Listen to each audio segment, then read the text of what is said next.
بسم اللہ الرحمن الرحیم۔ السلام علیکم دوستو میرا نام ہے محمد انس اور آپ دیکھ رہے ہیں راہ جنت آفیشیل۔ دوستو یہ حیرت انگیز واقعہ فرانس کے مشہور فلم ڈائریکٹر سرج بار کا ہے، جس نے اسلام قبول کر کے پوری دنیا کو حیران کیا، اور وہ بھی ایک ایسے وقت میں جب فرانس میں مسلمانوں کے خلاف ایک منظم تحریک چل رہی تھی۔ ایک ایسا انسان جس کی ساری زندگی حسیناؤں کی جھرمٹ، شراب خانوں اور نائٹ کلب میں گزری، مگر ایک دن اس عیاش اور فحش نوجوان کی زندگی میں وہ موڑ آیا جس نے اس کی زندگی مکمل طور پر بدل کر رکھ دی، اور عیسائیت کو خیر آباد کہہ کر نہ صرف اسلام قبول کیا بلکہ اسلام کا داعی بنا۔ دوستو آگے بڑھنے سے پہلے اگر آپ نو مسلم کی سٹوریز دیکھنے کے شوقین ہیں تو ہمارا چینل راہ جنت آفیشیل کو سبسکرائب کر دیں، کیونکہ ہم اسی طرح کی ویڈیوز لاتے رہتے ہیں۔ دوستو سرج بار فرانس کے ایک مسیحی گھرانے میں پیدا ہوا، جس نے بعد ازاں فنون لطیفہ کی تعلیم حاصل کی۔ صرف 20 سال کی عمر میں ہی اس کا شمار فرانس کے بڑے کلاکاروں میں ہونے لگا، اور یہ فرانس کا سب سے بڑا اور مشہور فلم ڈائریکٹر بن گیا۔ سرج بار کو اسلام اور مسلمانوں سے شدید نفرت تھی۔ اپنے قلم کے ذریعے اس نے اسلام اور مسلمانوں پر بہت زیادہ تنقید بھی کی۔ اس کی نگرانی میں 3 فلمیں ریلیز ہوئیں، جس نے فرانس کی تاریخ میں شائقین سے سب سے زیادہ داد وصول کی۔ اب اس کا اگلا مشن اسلام کے خلاف ایک فلم بنانا تھا، اور اپنے اس فلم کے ذریعے فرانس سے اسلام اور مسلمانوں کو ختم کر کے عیسائیت کا پرچار کرنا چاہتا تھا۔ مگر بے شک اللہ تعالیٰ بہترین منصوبہ ساز ہے، اور وہی ہو کر ہی رہتا ہے جو اللہ تعالیٰ کا فیصلہ ہے۔ دوستو سرج بار لکھتے ہیں، مجھے زندگی میں ہر سہولیات، ہر آشائشات میسر تھی، پیسہ، دولت، حسین لڑکیاں، بہترین طرز زندگی، لیکن باوجود اس کے میرا دل کبھی مطمئن نہیں تھا۔ میں دنیا کا مہنگا ترین شراب پیتا، فرانس کے بہترین ترین ماڈلز میرے ساتھ ہوتے تھے، میں شہرت کی بلندیوں کو چھو رہا تھا، مگر ان سب کے باوجود میرا دل مرجھایا ہوا تھا۔ ایک وقت وہ بھی آیا جب میں نے اپنی زندگی کو ختم کرنے کا فیصلہ کیا۔ میری سمجھ سے باہر تھا کہ آخر میری پریشانی کی وجہ کیا ہے۔ ایک عجیب قسم کی بے چینی جس کی شاید کوئی ظاہری وجہ نہ تھی، جبکہ دولت، شہرت اور عزت کے باوجود میں ایک ذہنی مریض بن چکا تھا۔ اس کے بعد مجھے جلد ہی اندازہ ہوا کہ میں ایک مریض ہوں اور ایک بیمار معاشرے میں سانس لے رہا ہوں۔ دوستو یہ مزید بیان کرتے ہیں کہ اس سے پہلے میں ایک اسلام مخالف فلم بنانا چاہتا تھا، لیکن جب میں اپنے زندگی سے مایوس ہوا، چاروں طرف اندھیرا نظر آنے لگا، تو میں نے سوچا میری طرح اور بھی ایسے لوگ ہوں گے جن کے پاس زندگی کی ہر سہولت، ہر آشائش، پیسہ، دولت، سب کچھ موجود ہے سوائے سکون کے۔ تو کیوں نہ ایک ایسی فلم بنائی جائے جس سے لوگوں کو زندگی کی حقیقت کا ادراک ہو سکے۔ اس وقت تک مجھے اسلام کے بارے میں کچھ خاص علم نہیں تھا، لیکن جب بھی مسلمانوں کو دیکھتا مجھے یہی لگتا کہ یہ لوگ اندر سے بہت زیادہ مطمئن ہوتے ہیں، اور اس کی وجہ میرے سمجھ سے باہر تھی۔ چنانچہ اپنی فلم بنانے کے لیے میں نے مختلف ادیان کا مطالعہ شروع کیا، اور مختلف مذاہب میں بیان کردہ مقصد حیات کو سمجھنے کے بعد اسلام کا مطالعہ کرنے کے لیے الجزائر کا رخ کیا۔ وہاں جب میں نے مسلمانوں کی زندگی کا مشاہدہ کیا تو مجھے لگا کہ یہ لوگ دنیا کے سب سے خوشحال اور ٹینشن فری لائف گزارتے ہیں۔ غربت اور سادگی کے باوجود ان لوگوں میں خوشی کی جھلک نمایاں تھی۔ مسلمانوں کی طرز زندگی دیکھ کر مجھے اسلام کے بارے میں جاننے کی جستجو مزید بڑھنے لگی۔ اس دوران میں مختلف مسلمانوں سے ملا، اور کسی نے مجھے قرآن مجید کا ترجمے والا نسخہ دیا۔ قرآن مجید کا مطالعہ کرنے کے بعد انتہائی حیران ہوا۔ اتنا خوبصورت دین، اتنا خوبصورت پیغام، زندگی گزارنے کا ایسا اعلیٰ مقصد جس نے میرے خیالات یکسر بدل دیے۔ میں اپنے ماضی پر بہت زیادہ پریشان رہا اور خود سے شرمندہ بھی۔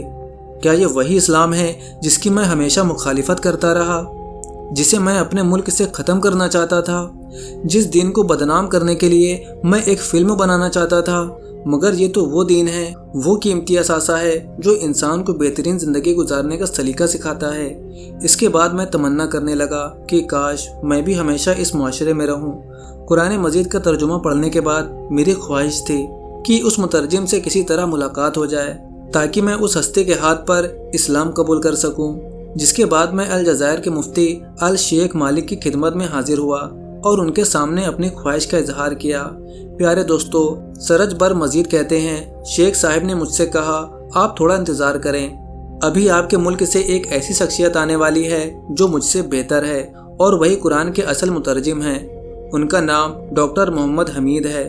چند دن بعد ڈاکٹر صاحب الجزائر تشریف لائے۔ ان سے میری ملاقات ہوئی۔ اور میں نے ڈاکٹر صاحب کے ہاتھوں اسلام قبول کیا۔ مجھے اچھی طرح یاد ہے، یہ جمعے کا دن تھا۔ نماز کے بعد اسپیکر پر مجھے کلمہ پڑھایا گیا۔ اسلام کی دولت ملنے پر مجھے ایسا لگا گویا مجھے میری سلطنت مل گئی ہو، گویا میرے کندھوں سے ایک بہت بڑا بوجھ اتر گیا ہو۔ وہ خوشی، وہ احساس میں اپنے الفاظ میں بیان نہیں کر سکتا، جو خوشی اور مسرت مجھے اسلام قبول کرنے کے بعد ملی۔ اسے دولت، شہرت سے خریدا نہیں جا سکتا۔ اسلام قبول کرنے کے بعد میں یہ بھی بھول گیا کہ پیچھے فرانس میں میرا گھر ہے، تھیٹر ہے، بزنس ہے، اہل و عیال ہیں، مجھے واپس جانا چاہیے۔ بلکہ اب مجھ پر اسلام کو سیکھنے کا مکمل جنون سوار ہوا۔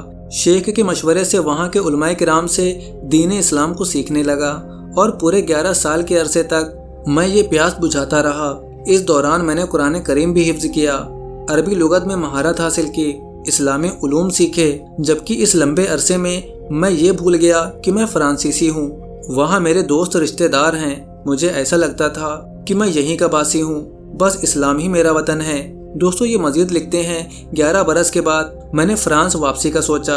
میں کبھی واپس فرانس نہیں جانا چاہتا تھا، مگر والدین سے ملاقات اور انہیں دعوت دینے کے لیے 1 ہفتہ قیام کا ارادہ تھا۔ اس سے پہلے میں نے حرمین شریفین کا سفر کیا۔ وہاں والدین کی ہدایت کے لیے اللہ تعالیٰ سے دعائیں مانگی۔ اے اللہ، میرے والدین کو کفر کی حالت میں موت سے حفاظت فرما۔ اے اللہ، میرے والدین، دوستوں، رشتہ داروں کو ہدایت نصیب فرما۔ اے اللہ، وہ جہنم کی آگ ہمیشہ کے لیے برداشت نہیں کر سکتے۔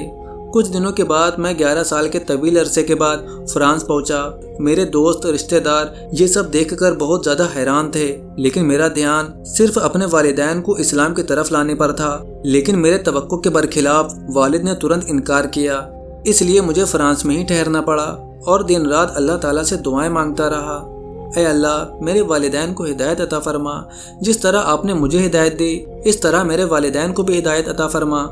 دوستوں مزید بیان کرتے ہیں، میں اگلے کئی ماہ تک والدین کو اسلام کی دعوت دیتا رہا۔ وہ انکار کرتے رہے اور میں مسکرا دیتا، کیونکہ میں نے اسلام کو پڑھا تھا، سمجھا تھا، اس لیے والدین کے ساتھ بہترین رویہ اختیار کیا، ان کی خدمت کرتا، پہلے سے زیادہ ان کے ساتھ عزت اور احترام سے پیش آتا۔ شاید یہی وجہ تھی جس کی وجہ سے میرے والدین میرے اسلام قبول کرنے سے مطمئن تھے۔ عجیب بات یہ ہے کہ کئی سال تک وہ مسلسل انکار کرتے رہے، لیکن رب کا کرم دیکھیے کہ وفات سے چند دن پہلے انہوں نے کلمہ پڑھ لیا اور اللہ تعالیٰ نے میرے والدین کو ہدایت عطا فرمائی۔ میں اللہ تعالیٰ کا شکر ادا کرتا ہوں جس نے مجھے اور میرے والدین کو جہنم کی آگ سے محفوظ رکھا۔ پیارے دوستو، سرج بار جس نے اپنا نام عبداللہ سراج رکھا، مزید کہتے ہیں، آپ مادی ترقی سے بے شک مرغوب ہو، لیکن حقیقت یہ ہے کہ یورپ کا معاشرہ تباہی کے کگار پر ہے۔ لوگوں نے اپنی خواہشات کو ہی اپنا معبود بنا لیا ہے۔